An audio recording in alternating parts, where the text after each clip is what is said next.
urwaye, niwakire gukurwaho iyo ngoyi wari umaze igihe ugemura, ni buri munsi ugemura, ariko Imana ikuyeho iyo ngoyi, umurwayi wawe igiye kumukiza. Haleluya.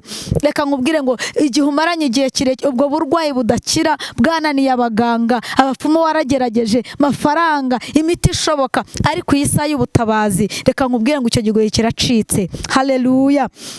Atubwiye ngo kandi ngo gutabarwa kwacu kubonerwa mu izina ry'Uwiteka waremye ijuru n'isi. Ntabwo gutabarwa kwawe kw'aya masaha guturutse ku bantu, ntabwo guturutse ku bikomangoma, ntabwo guturutse ku bakomeye, ntabwo guturutse mu miryango, ntabwo guturutse ku mafaranga utunze, ahubwo ku gutabarwa kuje, ahubwo iki kigoyi gicitse bivuye ku Mana yacu yaremye ijuru n'isi. Haleluya, haleluya. Reka nkubwire ngo niwakire imbabazi z'Imana, reka nkubwire ngo niwakire ubutabazi bw'Imana, reka nkubwire ngo niwakire inshuti zacu kandi inshuti za Kristo n'abandi bitegura kuba inshuti za Yesu, kuko turabafite nabo badukurikirana. Hano ku Gasambi TV turabakiriye mu isaha y'ubutabazi. Imana yo mu ijuru ibahereza umugisha. Turabashimira mwabanye natwe mu biganiro bitambutse. Uyu munsi rero ni surprise, niyo mpamvu murimo kumbona ngiye nyine ni surprise. Hari igihe umuntu arya agakenera na ka deseri, ugakenera akaji, ugakenera utuntu dutandukanye. Rero turagarutse kugira ngo twongere dusangire ijambo ry'Imana. Uyu munsi tugiye mu isaha y'ubutabazi, mugiye kujya muyikurikirana kenshi. Buri munsi mugiye kujya muyikurikirana kugira ngo dufatanye dusange isaha y'ubutabazi, ibyifuzo byihutirwa cyane kurenza ibindi. Reka dusenga hanyuma dutangire ijambo ry'Imana. Wowe wumva ufate Bibiliya, fata agakaramu n'agakayi wandike, kuko ibi ntabwo biba bizagaruka. Data mu izina rya Yesu turagushimye, tugushimiye ko wabanye natwe iminsi itambutse, tugarutse imbere y'amaso yawe.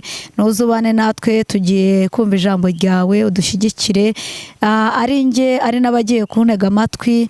Mu izina rya Yesu duhana umugisha, bitavuga Imana biceceke, Mwuka Wera ayobore. Urakoze dusabye twize ni mu izina rya Yesu, amen.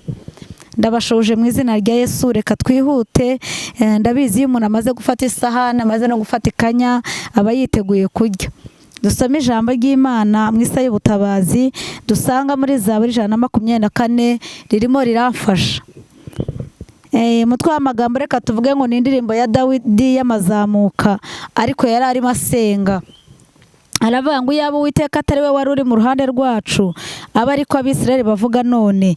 Iyaba Uwiteka atari we wari uri mu ruhande rwacu, ubwo ababisha baduhagurukiraga, baba baratumize bunguri tukiri bazima.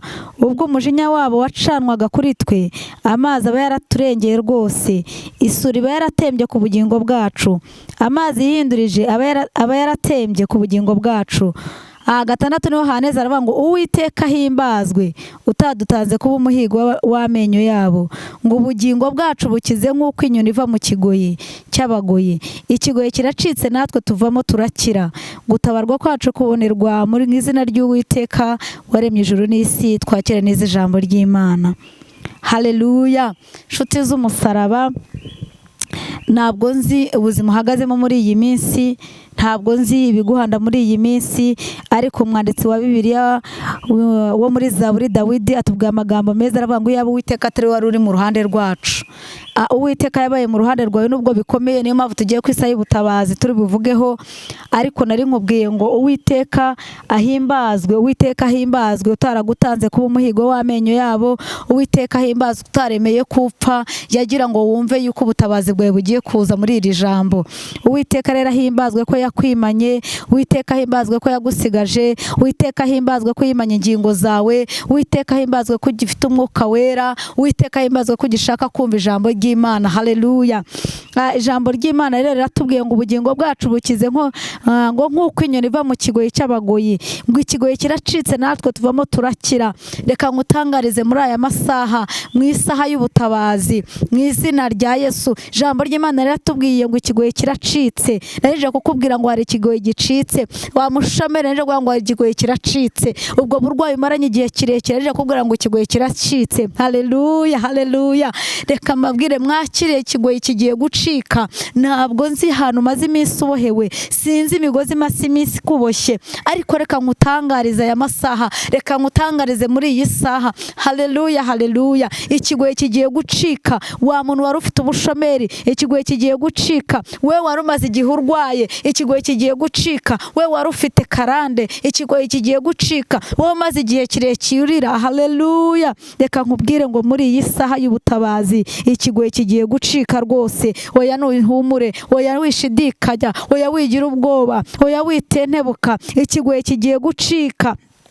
Haleluya. Iyo umuntu avuye mu ngoyi arabohoka, iyo umuntu avuye mu ngoyi arasingira, iyo umuntu avuye mu ngoyi aranezerwa, araririmba, iyo umuntu avuye mu ngoyi ajya mu kazi, iyo umuntu avuye mu ngoyi arashaka, iyo umuntu avuye mu ngoyi arabyara, iyo umuntu avuye mu ngoyi ayiwe. Haleluya, haleluya. Reka mbabwire ngo nimwakire kuva mu ngoyi. Iyi ni isaha y'ubutabazi. Imana imanuye ubutabazi ku buzima bwawe. Ntabwo nitaye ku cyifuzo ufite, sinitaye ingano yacu.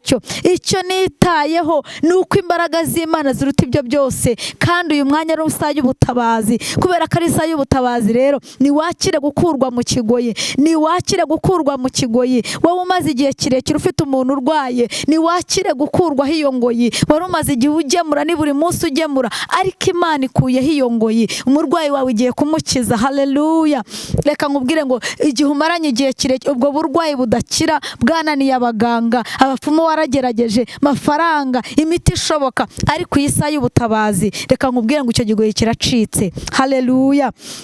Atubwiye ngo kandi ngo gutabarwa kwacu kubonerwa mu izina ry'Uwiteka waremye ijuru n'isi. Ntabwo gutabarwa kwawe kw'aya masaha guturutse ku bantu, ntabwo guturutse ku bikomangoma, ntabwo guturutse ku bakomeye, ntabwo guturutse mu miryango, ntabwo guturutse ku mafaranga utunze, ahubwo ku gutabarwa kuje, ahubwo iki kigoyi gicitse bivuye ku Mana yacu yaremye ijuru n'isi. Haleluya, haleluya. Reka nkubwire ngo niwakire imbabazi z'Imana, reka nkubwire ngo niwakire ubutabazi bw'Imana, reka nkubwire ngo niwakire kubohorwa n'Imana. Wari umaze igihe ufite za karande zarakwizingiyeho. Mu biganiro twajyaga dukora ibyo twakoze tuvuga kuri karande, twivuga n'uburyo yacika, ariko ijambo riratubwiye ngo ikigoyi kiracitse, ngo noneho tuvuyemo turakize. Niwakire gukira. Sinzi uburwayi wari ufite, sinzi ikibazo wari ufite, sinzi intambara wari uhagazemo. Wa mugore uri mu rugo rwawe hari ikintu wari umaranye igihe wari ufite ikibazo cyarakubereye nk'uburwayi. Haleluya, haleluya. Ariko ijambo rirakubwiye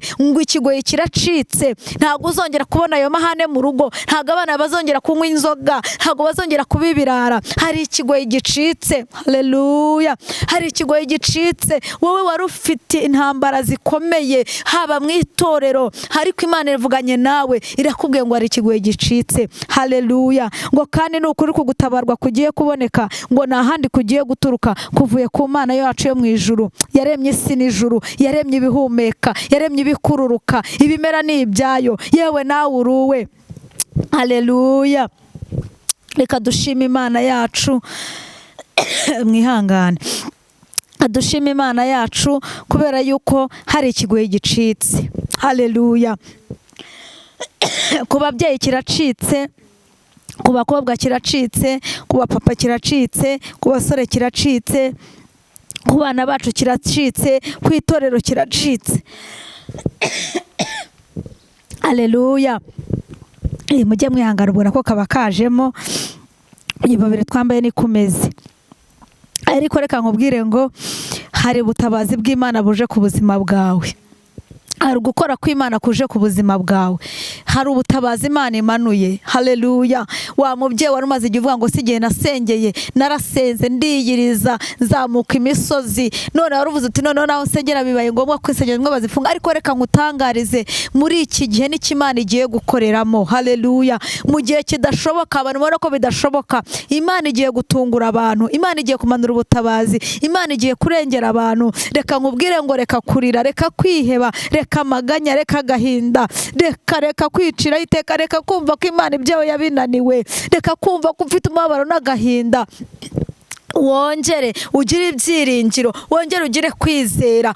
gutabarwa kwawe kurabonetse. Haleluya. Ongera ukomere, gutabarwa kwawe kurabonetse. Muririmbyi yaririmbye ngo ndumva imirindi irimo gutabarwa. Imirindi yo gutabarwa yamanutse kuri iyi saha yo gutabaza. Haleluya. Kuri iyi saha y'ihumure, kuri iyi saha yo kurengerwa. Reka mbabwire ngo iyi ni isaha Imana ije gukora imirimo. Wowe unkurikiranye, wowe urimo kunyumva, wowe uri bufungure ukumva iyi message, reka nkubwire ngo Imana hari ikigo yiciye. Umaze igihe ufite igisuzuguriro, umaze igihe uri umushomeri, umaze igihe ubaza Imana ngo se hari abantu babaho bakumva barakoze divorce n'amafaranga, akumva mbese umugisha w'amafaranga asuwe, akumva umugisha wo gutunga asuwe. Ariko reka nkubwire ngo icyo kigoye kiracitse cyo kumva ko utatunga. Woya ugomba gutunga, woya ugomba gucuruza, woya ugomba kurya, woya ugomba kwambara, ugomba no gufasha abandi barwayi, nawe ugomba kubasura. Woya ugomba kwambara ukambika n'abandi. Woya uri uw'umumaro, uri uw'agaciro. Ongera wigirire icyizere, ongera ugirire Imana icyizere, ongera wongere uyemerere muri wowe iyi saha yo gutabarwa. Haleluya.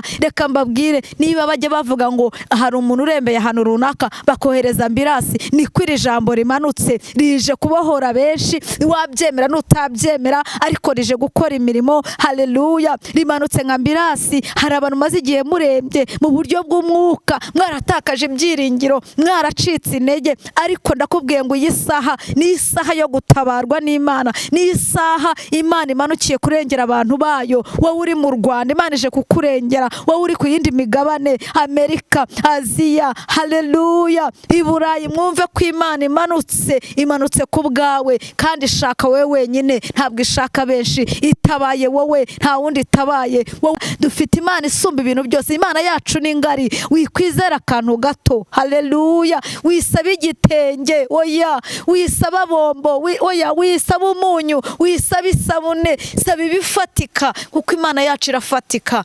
Reka nkubwire ngo reka dufatanye umwanya dusenge, hanyuma wizere Imana iramanura ubutabazi. Imana ibahereze umugisha. N'iryo jambo Imana yari impaye ngo turisangire muri isa yo gutabarwa. Data, mu izina rya Yesu, aba ni ababyeyi, aba ni abakobwa, aba ni abapapa, aba ni abasore, izi ni inkumi watoranije.